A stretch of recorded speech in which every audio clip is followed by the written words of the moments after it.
Bem-vindo ao podcast Estrangeiros e Peregrinos. A mensagem de hoje será apresentada por Dennis Allen. Hoje vamos refletir um pouco mais sobre o casamento. E no final deste episódio, darei a resposta à pergunta 642. Do começo ao fim, a mensagem das Escrituras frisa a importância de relacionamentos entre pessoas. Deus criou o primeiro casal e estabeleceu o casamento. O casal teve filhos e formou uma família. Outras famílias foram formadas e comunidades maiores surgiram. Com o tempo, cidades e até nações apareceram. De todos os relacionamentos descritos na Bíblia, o mais importante sempre envolve Deus e as pessoas que Ele criou. Antes do primeiro pecado humano, Deus andava no jardim onde Adão e Eva habitavam. Depois, Ele firmou alianças importantes com outras pessoas. Noé, Abraão, Isaac, Jacó, a nação de Israel e outros. Seres humanos tiveram o privilégio de estarem em comunhão com o Criador do universo. Que relação poderia ser mais importante? No Novo Testamento, Jesus habitou entre os seres humanos e criou laços com eles. Aos apóstolos, aflitos com a notícia da morte iminente de Jesus, ele disse: "Não deixarei que fiquem órfãos, voltarei para junto de vocês." João 14, versículo 18. Jesus estendeu a outros esse privilégio de uma relação especial e íntima com Deus. Ele disse em João 14, versículo 23, "Se alguém me ama, guardará a minha palavra, e o meu Pai o amará, e veremos para ele e faremos nele morada." Não existe relação maior do que a relação de Cristo com os remidos, as pessoas salvas que compõem a igreja. E é precisamente essa relação que Paulo usou para ensinar sobre o casamento. Ele disse em Efésios 5, versículos 32 e 33, "Grande é este mistério, mas eu me refiro a Cristo e à igreja.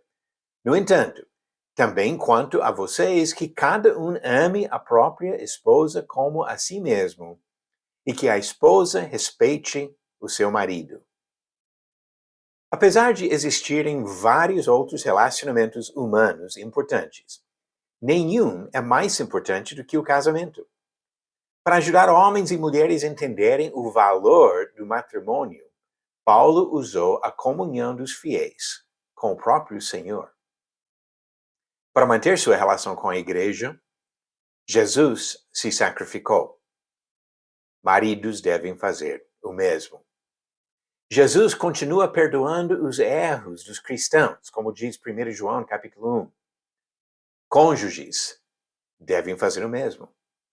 Quando valorizamos pessoas e relacionamentos acima de coisas e o desejo de ganhar argumentos ou defender nossa posição, aprendemos como evitar ofensas e como perdoar falhas.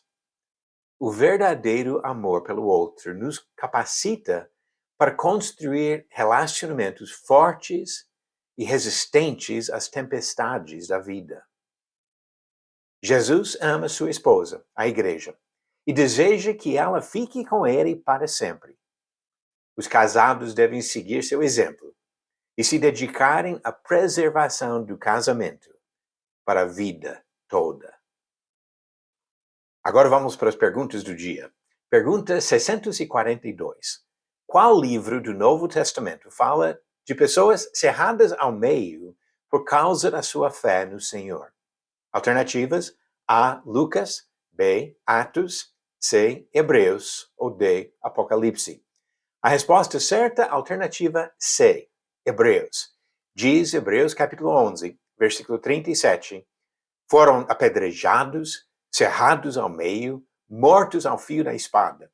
Andaram como peregrinos, vestidos de peles de ovelhas e de cabras. Passaram por necessidades, foram afligidos e maltratados." E a nova pergunta, 643. Qual dos seguintes homens não foi citado como autor no livro de Salmos? Alternativas: A. Davi, B. Abraão, C. Moisés ou D. Asaf. A resposta no final do próximo episódio. Não existe uma relação mais importante do que a relação de Deus com as pessoas que Ele criou e salvou. Mas entre seres humanos, não existe uma relação mais íntima do que o casamento. Vamos cultivar os nossos casamentos para durar a vida toda. Obrigado por nos acompanhar nessa jornada pelas Escrituras. Volte amanhã para ouvir mais uma mensagem do podcast Estrangeiros e Peregrinos. Seguimos pelo mundo a viajar.